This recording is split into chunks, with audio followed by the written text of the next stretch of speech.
kulanti wanaagsan dawdiyaal kuna soo dhawaada barnaamijka wararkii ugu dambeeyay ee Soomaaliya qodobadaan caawa barnaamijkeena ku soo qaadi doonana waxaa kamid ah Ra'iisul Wasaare Roble oo kulan degdeg ah isla markaana waqtigiisa laga soo hormariyay isugu yeeray madaxda maamul goboleedyada iyo xukuumadda Soomaaliya oo faahfaahin ka bixisay xilliga uu dhacayo shirkan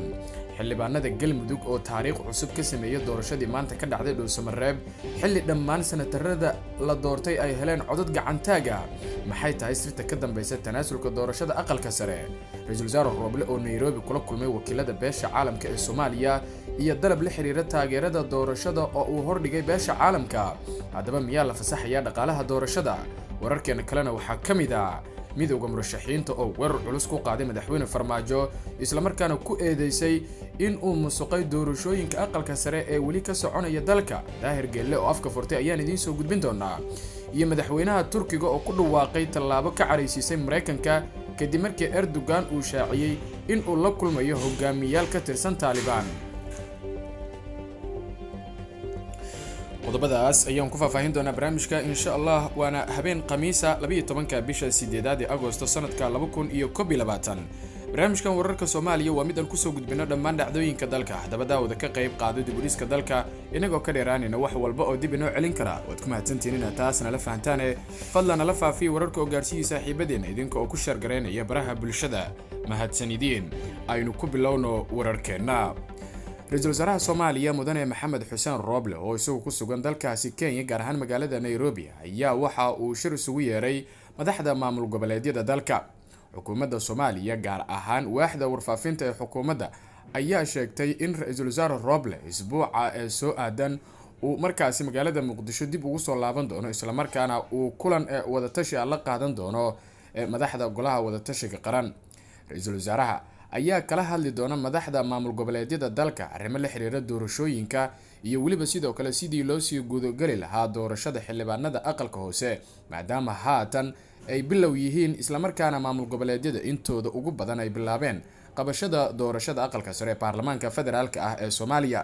Ra'iisul Wasaare Maxamed Xuseen Roble ayaa shirkan isagu qorsheynayay in uu qabto toddobaadyada dambe balse sababo jira aabadood ayaa waxa ay dhacday in la soo hormariyo isla markaana imika waxa la qorsheenayaa in shirkan waqtigiisa uu ka soo hormaro isbuuca soo socda maalmaha Isniinta ilaa iyo Talaadada ayaana la filayaa in markaasi shirka uu dhaco iyadoo isbuuca bilowgiisa madaxda maamul goboleedyada la qorsheenayo inay soo gaaraan magaalada caasimadda Muqdisho qaybaha hore ee wararkeena ayaad la socotaan markaana haddii aynu fiirino baarlamaanka maamulka Galmudug ayaa waxa uu doortay senataro 6 ah oo ka mid noqonaya baarlamaanka federaalka ah ee Soomaaliya isla markaana matali doona maamulka Galmudug Saciid Siyaad Shirwac ayaa helay 87 kamid ah codadka xildhibaanada kadib markii murashaxii la tartamayay Maxamed Daahir Maxamed uu tanaasulay waxaana diiday 2 xildhibaan mana jirin cid ka aamustay iyada oo 89 xildhibaan ay codeeyeen kursiga koobaad ee uu ku guuleystay Saciid Siyaad ayaa waxaa hadda ku fadhiya gudoomiye ku-xigeenka labaad ee aqalka sare Abshir Buqaari waxaana leh beesha Saleebaan ee Habargadir waxaana sidoo kale kursiga labaad loo doortay senator Yuusuf Gelle Ugaas oo ku magac dheer dhagay kursigan waxa ku fadhiyay isla isaga waxa uu helay 87 cod oo uu mid uu diiday midna uu ka aamusay waxa tanaasulay Daahir Faarax Fiido oo la tartamayay kursiga saddexaad ayaa waxa loo doortay senator Cabdi Axmed Dhuxulow Dhagdheer waxa uu helay 86 cod waxaana diiday 2 hal kamidana waa uu ka aamusay kursigaana waxa hore ugu fadhiyay isla Dhagdheer kursiga afraad ayaa sidoo kale waxa loo doortay Zamzam Daahir Maxamuud oo iyadoo heshay 89 cod waana loo tanaasulay waxayna noqotay senatarkii ugu horeeyay ee haweena oo loo doortay aqalka sare baarlamaanka 11aad ee markaasi ka mid noqonaya iyada oo sidoo kale Galmudug ka soo gali doonta kursiga shanaad ayaa isaguna waxa loo doortay Cabdixakiin Macalin Axmed waxa uu helay 86 cod halka uu diiday hal xildhibaan oo markaasi kali ah kursiga lixaad ayaa waxa loo doortay Duniye Maxamed Cali kadib markii ay u tanaasushay Qadra Cabdullaahi Isxaaq waxayna ku guuleysatay codad gacantaaga doorashada xubnaha aqalka sare ee Dhuusamareeb ayaa waxa ay ahayd mid markaasi si aad ah loola yaabay kadib markii sanduuqii loogu talagalay in codadka lagu xareeyo ee ay ku codeeyaan xildhibaanada markaasi baarlamaanka Galmudug aan gabi ahaanba lagu ridin wax cod ah isla markaana kaliya doorashadu ay noqotay mid gacantaaga Galmudug ayaa noqonaya maamulkii afraad ee qabta doorashada aqalka sare kadib Jubbaland, Koonfur Galbeed iyo weliba sidoo kale Puntland iyadoo imika loo fadhiyo maamulka Hirshabelle. dhinaca kale madaxweynaha dowlad goboleedka Galmudug Axmed Cabdi Kaariye Qoorqoor ayaa u hambaliyay 6 xubnood ee maanta golaha baarlamaanka Galmudug u doorteen inay ka mid noqdaan golaha aqalka sare ee baarlamaanka federaalka ah ee Soomaaliya oo ay Galmudug ku matalaan. sidoo kale Qoorqoor ayaa u mahad celiyay guddoonka iyo golaha baarlamaanka Galmudug iyo gudiyada doorashada heerarka kala duwan sida habsamida leh ay u qabteen doorashada maanta. sidoo kale xildhibaanada maanta lagu doortay magaalada Dhuusamareeb ayaa waxa u hambaliyay qaar ka mid ah xubnaha midowga murashaxiinta ah. barnaamijka wararkii ugu dambeeyay ee Soomaaliya ayaad la socotaan. haatanna ra-iisul wasaaraha Soomaaliya mudane Maxamed Xuseen Rooble oo isagu ku sugan dalkaasi ee Kenya ayaa magaalada Nairobi waxa uu kulan kula qaatay qaar ka mid ah safiirada beesha caalamka ee Soomaaliya. Mr. Rooble ayaana wakiilada beesha caalamka uu la kulmay kala hadlay arrimaha doorashooyinka Soomaaliya ka bilowday iyo kaalintooda ku aadan taageerada dhaqaale ee beesha caalamka. ra-iisul wasaare Maxamed Xuseen Rooble ayaana u sheegay wakiilada beesha caalamka in doorashada hadda ka bilaabatay qaybo ka mid ah dalka. waxa uuna xusay in rajo weyn ay ka qabaan in doorashada si daahfuran ku dhacdo kuna soo dhamaato. beesha caalamka ayaana hakisay lacagihii loogu talagalay socodsiinta doorashada, waxaana hadda socda dadaalo xukuumadda beesha caalamka uga dhaadhicinayso bixinta lacagta malaayiinta dollar ah ee horey ugu qorsheeyeen in ay ku taageeraan doorashada. waa hagaag haatanna haddii aynu fiirino murashax madaxweyne Daahir Maxamuud Geelle oo maanta dib ugu soo laabtay dalka islamarkaana saxaafadda kula hadlay magaalada Muqdisho kadib socdaal oo uu ku maqnaa ayaa waxa uu ka digay halis ka dhalan karta doorashada aqalka sare oo markaasi meelaha qaar si cadaalad darro ah ee u dhacday sida uu warka u dhigay Daahir Maxamuud Geelle. Daahir Geelle oo ah afhayeenka midowga murashaxiinta ayaa sheegay in lacagaha lagu bixinayo kuraasta shakhsiyaadka qaar loo xirayo ay siyaasadda dalka waxyeeleynayso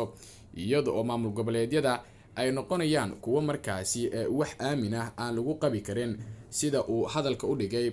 Daahir Maxamuud Geelle afhayeenka golaha midowga murashaxiinta ee Soomaaliya. sidoo kale waxa uu sheegay in lacagaha lagu bixinayo doorashadaasi ay noqon doonaan kuwo aan sax ahayn. waxa uu soo hadal qaaday gudoomiyaha xisbiga dan qaran Daahir Maxamuud Geelle markaasi boor lahajada mayga ku qornaa oo dhowaan laga fujiyay garoonka diyaaradaha Muqdisho isagoo oo ka jawaab celiyay. waxa uu ku baaqay in doorashada inta ka dhiman loo madax banaaneeyo dhinacyada ku shaqada leh iyadoo murashaxiinta ay markaasi u igman yihiin kaliya in ay cadaalad helaan. qaybaha dambe ee wararkeena ayaynu isla soo gaarnay.